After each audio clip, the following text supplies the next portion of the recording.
पहुंच गए गंगा तट पर। वहां केवट भैया खड़ा है नदी को उस पार गंगा जी के भी नौका लेकर। राम लक्ष्मण सीता पैदल पैदल गए हैं। जब वहां पहुंच गए हैं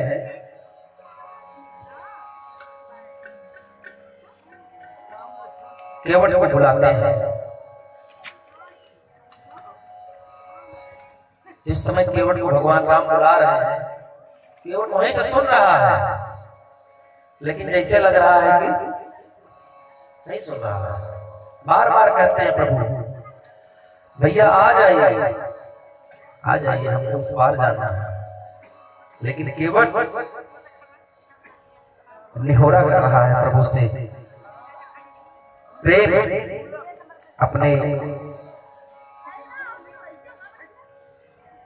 अरे जिस समय प्रभु श्री राम केवट को बुलाते हैं, कहते हैं बाबा ने लिखा मांगी नाम केवट आना और कहे तुम्हार मरम में जाना। एक बात ये जान लीजिए, केवट ने क्यों कहा, क्यों लिखा बाबा ने कहे तुम्हारा मरम में जाना। इस बात में जान उस प्रभु के प्रभाव को, जिसको शेष सारा, अरे सबको तो छोड़िए भगवान, बचपन से लेकर हर समय प्रभु राम के साथ रहने वाले लक्ष्मण भैया जिसके मरम को नहीं जाने। केवट कहता है पाठ भरी सहरी, ध्यान दीजिएगा कविता का है, तुलसीदास जी ने लिखा केवट गा रहा है पाठ भरी सहरी, मतलब मछली। हमारे पास कुछ नहीं आता जाता, भोजन में नहीं मिलता, हम तो पत्ते भर भर के मछली खाते हैं। पाठ भरी सहरी सकल सुख वारे वारे, इन्हीं मछलियों के भरोसे हमारे पुत्र पल रहे, हमारा परिवार पल रहा है। केवट की जात कछु भेद ना पढ़ाइयो, एक अक्षर पढ़े लिखे नहीं, शुद्ध अंगूठा टेक है। केवट कह रहा है शुद्ध अंगूठा टेक है, वो केवट भगवान से कह रहा है केवट कहे तुम्हारा मरम में जाना। वो केवट भगवान का मरम हो जाता है। भगवान बुलाते हैं, केवट लेकर आता है, नौका लेकर आ गया। प्रभु कहता है कि भैया हमें उस पार जाना है, पहुंचा दो। केवट कहता है अच्छा बहुत जल्दी में। देखो प्रभु हमने सुना है आपके पैरों के धूल लग जाने से पत्थर कहीं स्त्री बन गई थी, कुछ अहिल्या नाम की, तो क्षमा करिएगा प्रभु, एक नाव एक है, घर में एक औरत है, पता नहीं मतलब बच्चे, परिवार बहुत बड़ा है, पालन करने का साधन सिर्फ और सिर्फ एक नौका है। अरे जब पैर की मिट्टी लगने से पत्थर स्त्री बन गई, तो पत्थर और लकड़ी में बहुत अंतर है। केवट कहता है प्रभु छुअत शिला भई नार सुहाई, अब पाहन तेज काट के चिराई। जब पत्थर को उड़ा दिया तो लकड़ी की नाव कहाँ गिनती में है। अरे पाट परे मोरी नाव उड़ाई। भगवान हम तो छुप हो जाएंगे। एक मेहरारू तो आए थे, गरम है मामला टाइट है, कहीं उसका पेट नहीं भरा तो कहीं उसके गंजी फटी है, एक और हो जाएगा तो हमारे जीवन में तो फिर समस्या हो जाएगी। इसलिए ना प्रभु ऐसी गलती नहीं करेंगे। भगवान कहते हैं भाई देखो जिद मत करो, हमें जाना है, कुछ भी करके हमें उस पार पहुंचाओ। केवट कहता है ऐसे कैसे, जो प्रभु पार अवश्य गा चहू, अब मोहि पद पदु में पखारा कहूं, गरज मेरी नहीं है, हम तो करें, जाना आपको है ना। आप हमसे कहो केवट भैया आओ, हमारे पैर पखार में धुल लो और हमको उस पार पहुंचा दो। धन्य है केवट। लक्ष्मण जी और केवट में काफी वाद विवाद हुआ, कटु संवाद हुए हैं, बहुत कड़े संवाद हो गए हैं। लेकिन प्रभु श्री राम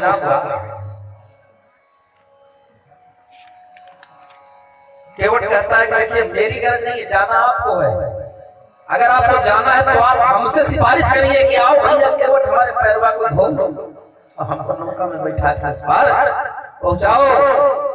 जैसे तैसे भगवान मान गए। बाबा ने लिखा केवट राम रजाय सुभावा, पानी कठोरा भरे लिया।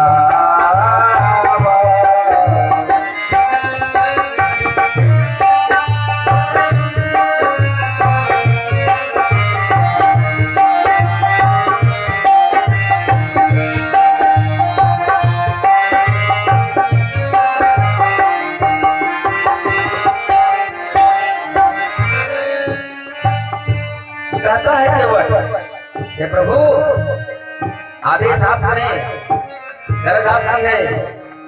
प्रभु ने कहा भैया ले आओ, जिस प्रकार तुम्हारा संशय मिट जाए उस प्रकार धुल लो, अच्छे से धुल लो, खूब मल के धुलो, रगड़ के धुलो, कुछ भी जैसे इच्छा धुलो, लेकिन हमको उस बार। एक साधक ने कहा केवट कहे माना नाथ कहनवा हो, केवट कहे माना नाथ कहनवा हो, चरणवा धोवाया है राउर। भगवान राम थोड़ा आनाकानी करते हैं। केवट कहता चाहे लखन मारे बनवा हो, परेशानी नहीं है, चाहे लखन मारे बनवा हो, चरणवा धोवाया है राउर। किसी ने केवट से पूछा ये बताओ, भगवान राम ने केवट से पूछा अगर राम लक्ष्मण भाई होती है मालूम बाण मारे दिए तब? अरे तो कह रहा लक्ष्मण से बाण उठाओ हमको मार दो। कहा प्रभु एक बात सुन लीजिए, चारों तरफ से नुकसान आप का है, हम मर जाएंगे तो आप उस पर जा नहीं पाओगे। बोले लेकिन आप हमें बताओ, आपसे कोई पूछेगा क्या जवाब दोगे कि एक असहाय केवट को क्यों मारा? हमसे कोई पूछेगा तो हमारी तो बन जाएगी। क्यों? गंगा मैया का तट है, सावरा निकट है, और क्या चाहिए? गंगा का तट हो, सावरा निकट हो और तन से प्राण निकले, इतना करना स्वामी जब प्राण तन से निकले।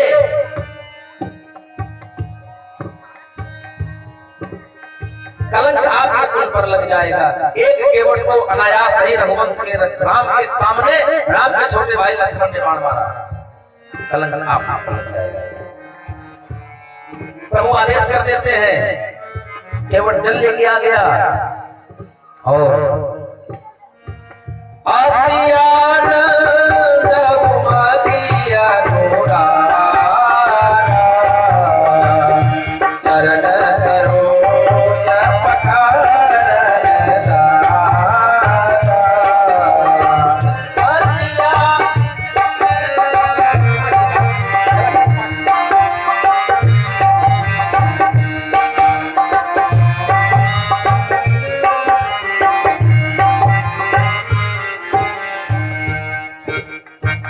लेके आया, पैर धुल रहा है, एक पैर कठौते में डाल दिए, महाराज धुले जा रहा है, धुले जा रहा है।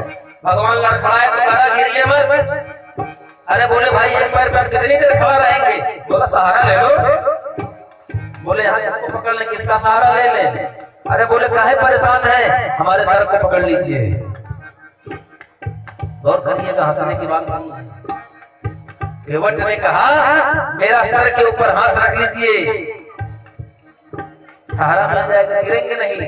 भगवान राम ने कहा मुस्कुरा रहे, समझ रहे हैं सारी बात। रख दिए, दाहिना हाथ रख दिए। ठाकुर जी ने कहा कि भैया एक वो खोया तो दूसरा उसको निकाले, दूसरा डाले। बोला बहु बेवकूफ आदमी हो, इतनी मेहनत से धुले हैं, निकाल के फिर बाहर रखोगे, फिर दुनिया भर का मालूम पोत लोगे, इसी में आने दो। अभी तो एक हाथ से पकड़े थे, बोला दूसरा वाला लाओ। अब इतनी बड़ी कठौती दोनों पैर अंदर, अब ठाकुर जी महाराज ऐसे खड़ा रहे हैं। कहा महाराज धनुष बाण रख दीजिए, तो दोनों हाथ से कायदे से पकड़ लीजिए। प्रभु ने पकड़ा है केवट को। जिस समय केवट ये काम कर रहा था, मैया गंगा को जलन हो गई, भय हो गया। आज एक बार प्रभु के अंगूठे को धोया गया तो मैं प्रकट हो गई, आज प्रभु के संपूर्ण पैर को धोया गया, अगर कहीं दोबारा गंगा प्रकट हो गई तो मैं कहां जाऊंगी। बोलिए ऐसे प्रभु श्री राघवेंद्र सरकार की। और धन्य है केवट, देवता केवट के भाग्य की सराहना कर रहे हैं। पूरे सृष्टि में एक बात आपको बता दूं, शायद हो सकता है कि आज तक आप लोगों ने ना सुनी, पूरे इस भूमंडल की बात नहीं, पूरे सृष्टि में जब से ब्रह्मांड की संरचना हुई है, प्रभु जब बन गए हैं तो 27 वर्ष के रहे हैं। 27 वर्ष की प्रभु की आयु नहीं है। राजा दशरथ के पिता थे, राजा दशरथ के पिता थे, गोद में खिलाया और गोद में खिलाया। 15 वर्ष के बाद विश्वामित्र मान के लेके चले गए, वो भी सौभाग्य का काम हो गया। लेकिन केवट ने 27 वर्ष की अवस्था में प्रभु श्री राम को गोद में उठाया है। धन्य है ऐसे केवट की। देवता इस बात के लिए केवट की सराहना कर रहे हैं। हाँ हाँ, प्रभु जब दोनों पैर खोल लिए, बोले अब चले, केवट बोला हाँ हाँ हम बेवकूफ है, समझ में आपके ना, इतनी मेहनत से खोले, कह रहा चले, फिर बालू पोत लो, फिर हमारा नौका मेहरारू बन जाए। कहे घर में 9 ठे खेवैया चेहरा गाढ़े में पड़ी। केवट ने कहा प्रभु घर में 9 ठे खेवैया चेहरा गाढ़े में पड़ी, काहे और सांसर में डाले दे रहे हो प्रभु, रुको हम खा ली गोद में। भगवान मुस्कुरा रहे हैं। केवट उठाया, प्रभु को गोद में लेके खड़ा है। प्रभु ने आदेश किया, पहले माता जानकी ऊपर गई है, उसके बाद भैया लक्ष्मण गए हैं, तब प्रभु श्री राम। यह घटना इस बात का संदेश देती है, कहीं किसी मार्ग में, किसी तीर्थ में अगर आपके साथ आपकी धर्मपत्नी है, आपसे छोटा भाई है, आपके साथ कोई है, आपकी नैतिक जिम्मेदारी बनती है कि सर्वप्रथम पहले अपनी धर्मपत्नी को उस वाहन पर चढ़ने दे। पहला स्थान अपनी धर्मपत्नी को दे, स्त्री को दे, उसके बाद जो आपसे छोटा है तत्पश्चात अपनी जगह दे। अच्छा, जैसे तैसे प्रभु को बैठा ले गया। अब यहाँ से चला है सुरैला जाना है, यहाँ से गया चौराहे से नाव घुमा के लेकर वापस आया, फिर गया, फिर घुमा के लेकर आया है। जोर से बोलिए।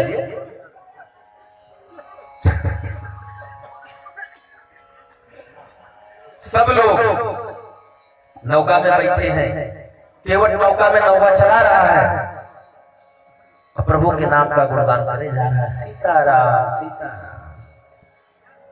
यहाँ से सुरैला जाना है, गंगा उस पार, पौनी से निकला, चौराहे तक पहुंचा, घूम के फिर पौनी आ गया, यही आनंद इच्छापूर्ति मंदिर के पास फिर पहुंच गया, फिर यहाँ से चले सरकार लेके गया, फिर चौराहे घुमा के इसे गोल गोला के फिर यही हो गया, 10-12 चक्कर घुमाया।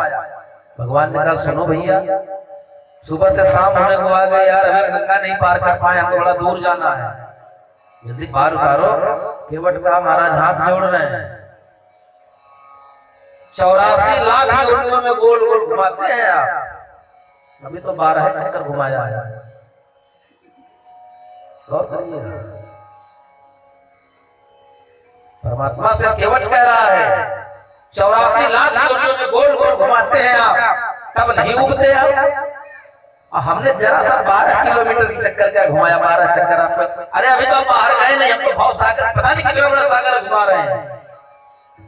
आप तो सुरसरी के इस पार है, उस पार आपको दिख रहा है, आप तो छोटी सी सुरसरी मैया की गोद में घूम रहे हैं, काहे अपना गए हैं। तसल्ली रखिए, पार तो तर कर रहे हैं। लक्ष्मण जी समझ लो तो एकदम कहते हैं ना, सीने पे पत्थर रखे बैठे हैं। जैसे तैसे प्रभु उस पार पहुंच गए। केवट कहता है जब उस पार पहुंच गए, नौका लगाई केवट ने,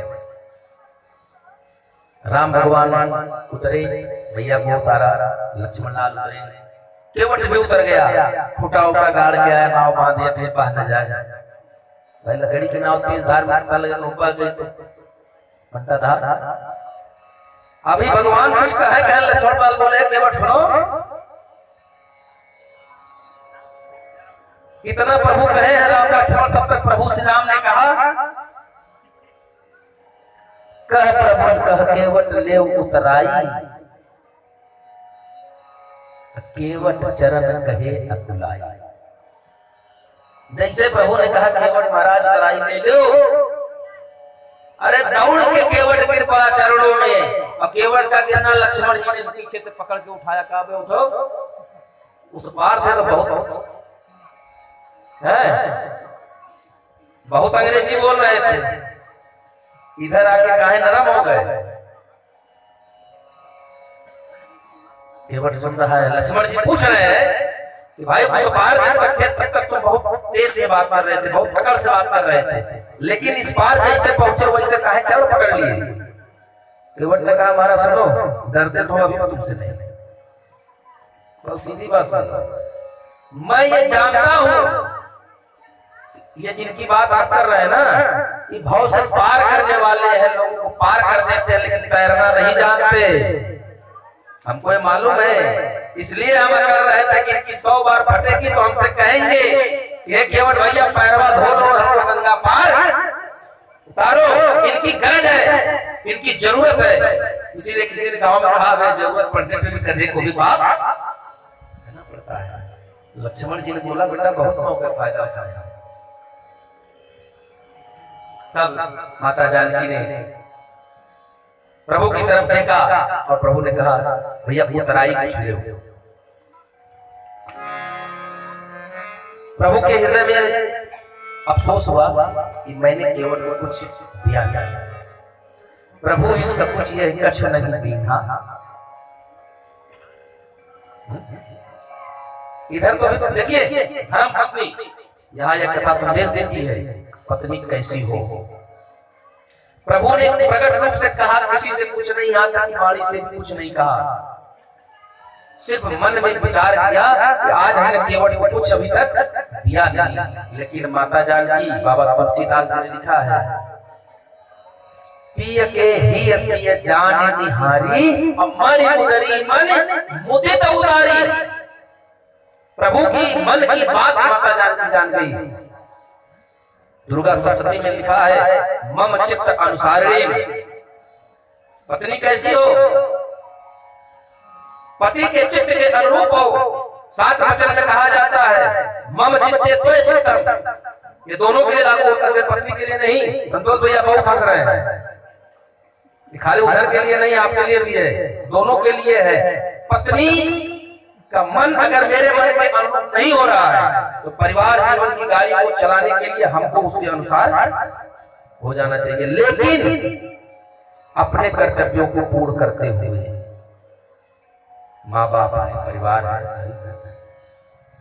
ये दुर्गा सप्तमी कहते हैं, विवाह पद्धत कहती है। बाबा गोस्वामी तुलसीदास ने साफ साफ प्रमाण दे दिया, पिय के ही ऐसी जान निहारी मन मदनी मुदित उदारी। कहे उतरपाल ले हो उतराई, केवट कहे चरण खुलाई। दौड़ के गिर पड़ा। जैसे तैसे प्रभु उस पार गए। आइए आज प्रभु वहां से चल करके चित्रकूट, बीच में बहुत सारे जगहों में प्रभु भ्रमण किए हैं, चित्रकूट पहुंचे हैं, वहां पर पहुंचे हैं। बाकी जब चित्रकूट प्रभु पहुंच गए हैं तो चित्रकूट में ऋषि मुनियों के साथ क्या क्या लीलाएं हुई हैं, कौवे महाराज की व्यवस्था बताएंगे कल। आज की कथा